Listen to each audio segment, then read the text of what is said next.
Welcome back to our study on the book of Romans. This is the Romans Education Part 7, and this is session 76. When you get your notes, you're going to see that there's some other things that I'll be saying about the issue that I was just talking to you about.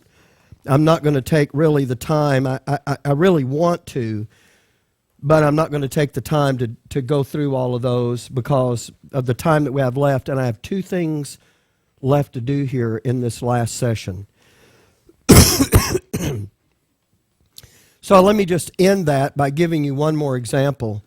After hearing me say all the things that I've said, I'll use Loopy again since I picked on him earlier. I'll give him the good guy role this time. Let's suppose that Loopy and I are talking, walking out to the cars, and Loopy hears me say, I know we're not under the law, but what I've decided to do is to go ahead and keep the law and obey the law. And if God doesn't want to honor that, that's fine. But if he does, then I'm covered. What will Loopy think when he hears me say that? You know what? Well, my friend said he'll think he has to keep the law, or he'll think, quit coming to study because that guy has no clue. Okay, so, right, one of those two. Now look, sometimes, this will end this, sometimes people make those kinds of statements because they doubt the doctrine. They're just not fully persuaded of the doctrine.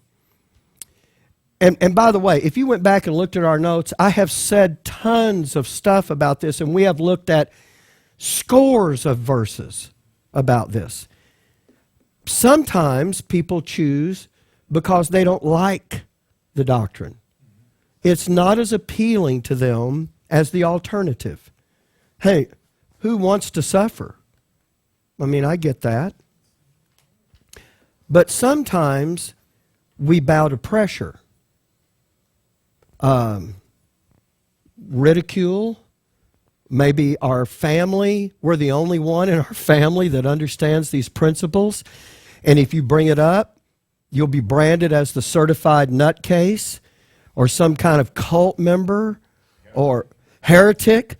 The Believing Remnant, I'm hoping we're going to be able to cover this. When the Believing Remnant gets out there, they're going to cast off the works of darkness, and they're also going to become the light of the world. But here's what Peter is going to say to them. We're not in Peter yet, but Peter is going to pick up this theme from James, and he's going to say, you're going to be looked at and branded as evildoers. It's not going to be an automatic thing for them to go into a nation that is hostile to what they believe and verbally espouse those beliefs. It's going to be real easy. And believe it or not, I have heard, and look, there's some things I need to correct with you, and I'm going to do it last. So let me just save all that for then. So I think you understand the point that you have to be sure what God is doing in the program in which you're living. And once you see that, then I'm saying, if you know what, if you understand what being a son is, then just get in and be committed to that. And it is a huge issue. That last one, I'm just going to mention it to you. It's actually on the PowerPoint. It's the Revelation, Trent. This is when I said, God's going to open the door He wants me to go through. That's a perversion of what's said in Revelation 3, where he says, and to the angel of the church in Philadelphia write, these things saith he that is holy, he that is true, he that hath the key of David, he that openeth and no man shutteth, and shutteth and no man openeth. I know thy works. Behold, I have set before thee an open door, and no man can shut it. For thou hast a little strength, that kept my word, and not denied my name. Somebody looks at that and they go, you know what? God's going to open the door He wants me to go through, and He'll shut the door He doesn't want me to go through. May I say to you, if you try to live like that every day, you are going to get yourself in huge amounts of trouble, because I'm going to tell you now, you say, is it God's will for me to go and to rob the Dairy Queen? No. But you know what? He won't close that door. You do understand that. I have no desire to go rob the Dairy Queen. But it's not because God shut the door. If you're counting on that, you're going to get way off track. Besides, if you know right, by the way, and that's not talking about making decisions about things. God's going to open the door and shut the door. He's not even talking about that there to them. But the them is the members of the remnant, in this case, at the church of Philadelphia, in Asia Minor. There's some things that are going to be happening there, that door that he opened that no man can shut is a very specific thing. This is not even about them making decisions about stuff, in their ordinary life. So I wanted to just mention that last one because it's one of the things that I brought up. Now, what I want to do is somewhere here, I'm supposed to get us back over to the book of James, and I'm hoping that I'll be able to do that. And I don't see the verse. I thought I had this verse in James. It's going to go back to James 1:5. I think it's the next verse, isn't it? Okay. Well, let me see if I can't get us back over there, because look, I'm going to have to condense these notes into my own words. So let me say it to you like this. In the book of Hebrews, when they get to chapter 5, they've begun their initial instruction, and then Hebrews tells them, you're going to have to go back and get these things refreshed in you because you've let them slip. We talked about how do you become unskillful in anything? By not doing it. Remember? They weren't doing it. That's the issue that James is going to bring up. That you've got to put this into practice. I know I'm not going to get this far, but at the end of James, where he talks over in James, where he talks about, you see then how a man is justified by works and not by faith only. He's not talking about their justification unto eternal life. This whole thing has been about them integrating into their conduct and behavior the doctrine that they've been learning. And this has to get done in them, or there's no sense in going on. Here's the other thing. If you want to move on into judgment and you want to cast off the works of darkness and put on the armor of light, as Paul said it in Romans 13, and you don't have the other doctrine up and running in you, you're not going to be prepared for the adversary. You're not going to be prepared for the attacks that he brings against you. So we have to, I'm trying to establish this. It's that important that we settle these issues and understand what it is that, and all of those things previously in our education and on back. I may have oversold this. Here's my fear. My fear is, as I have talked to you about, once you overcome, how do you oppose your own sonship life? By learning the doctrine and not applying it to your life. You become your own opposer of your sonship life. James talks about that first. Then he's going to come along and talk about the opposition of the world. You are going to get some criticism and you're going to be ridiculed. You're going to be looked at like an oddball. Paul is going to use this kind of terminology for us. We're the offscouring of the world.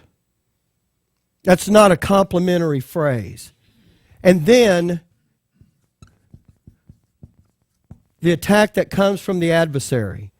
Here has been my fear, that as I have tried to demonstrate the reality of this, that once you get to the place, here's the timeline of your life, and once you get to the place that you begin to put on that armor of light,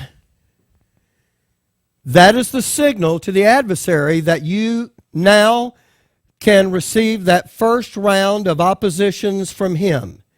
And in an effort to convince you of the reality of that, and for us not to look at that like, well, that's really not going to be anything different than anything I've ever encountered before. It is going to be different.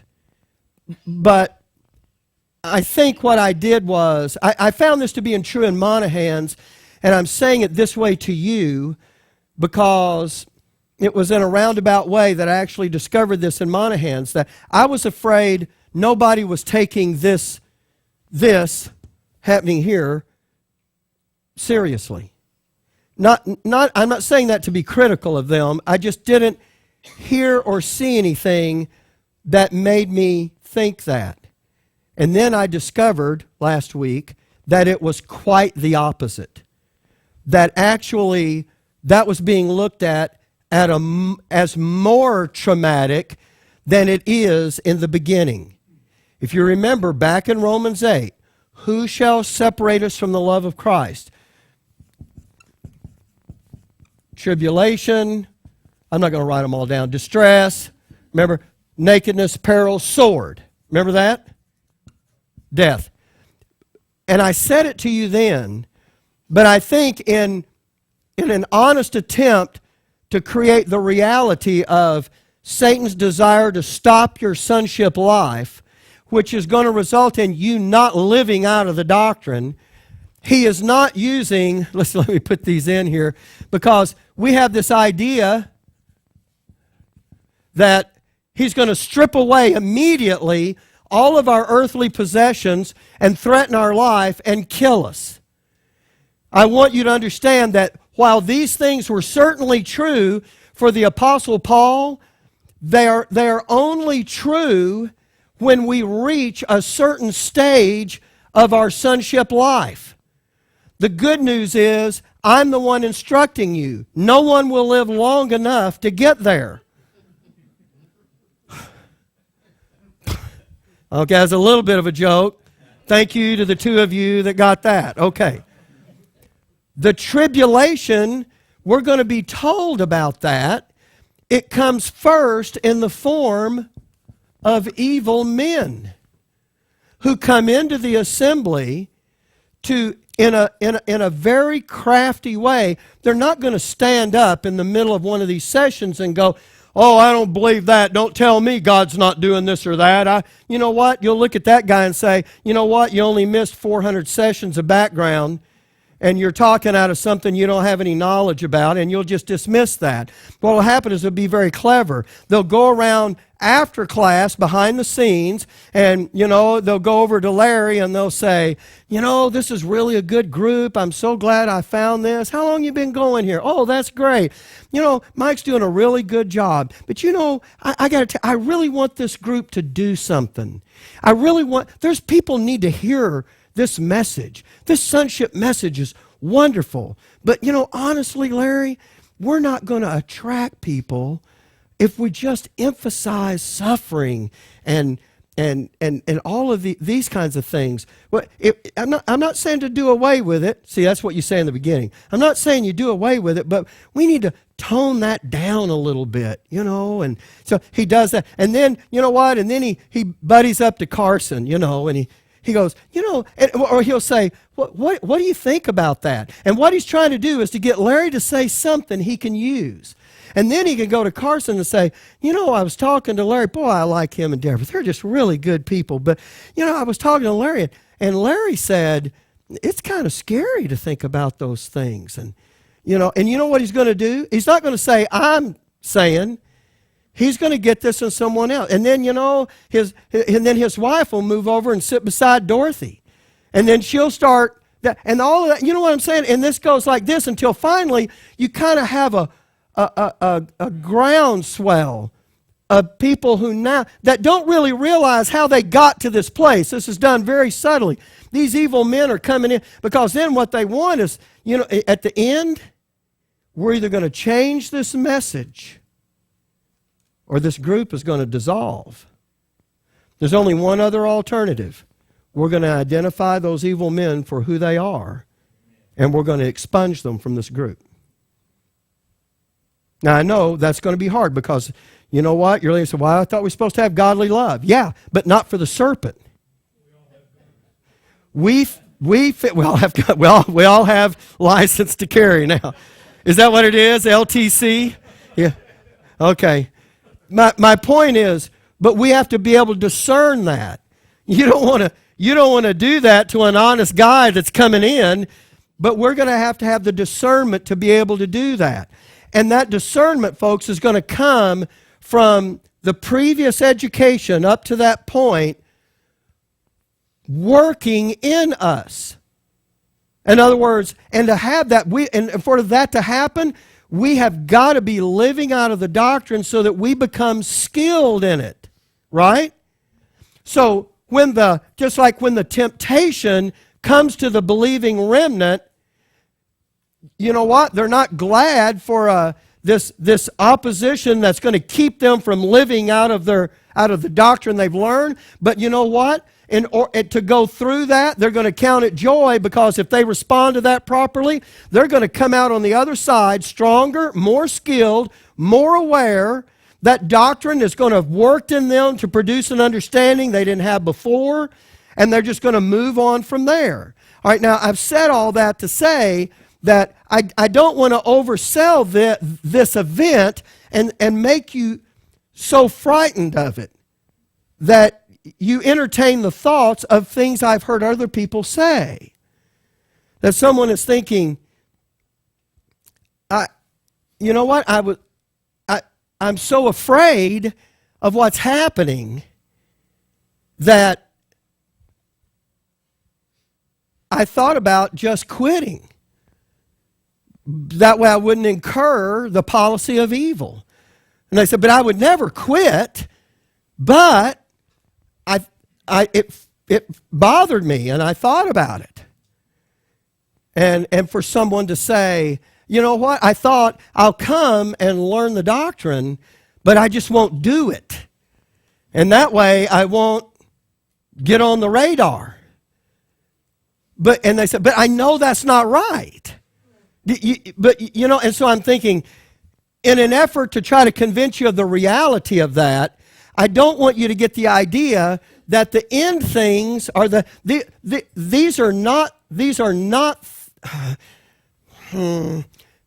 the things that happen at the beginning are not the life-threatening.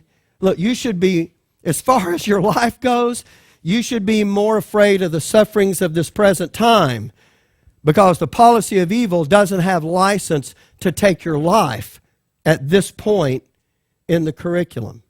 Are you with me? Now, a drunk driver might, but that won't be the policy of evil. So I want to assuage any fears that you might have, because I've oversold this, trying to establish the reality of it. In fact, it is really my desire that this group be able to understand that when we get to that place, we really are prepared to meet the adversary. All right, now, I'm at exactly the place that I need to be. Now, this is not the end of the lesson, but it is going to be the end of the lesson. Because what I want to do here, and I'm sorry for this, I know there are folks that are listening online, but what I need to do is I need to talk to this group specifically for a moment. I did this with Monahans on Sunday, and I'm going to do that with this group here, and I need a few minutes to do this. But I don't want to do this as a public forum. So I've asked Trent to stop the recording here, and I'm asking Wayne to, and thank you for all those folks that are listening to the live stream, and I'm grateful that you're doing that. But I'm going to cut this off here because this is meant for this group individual. As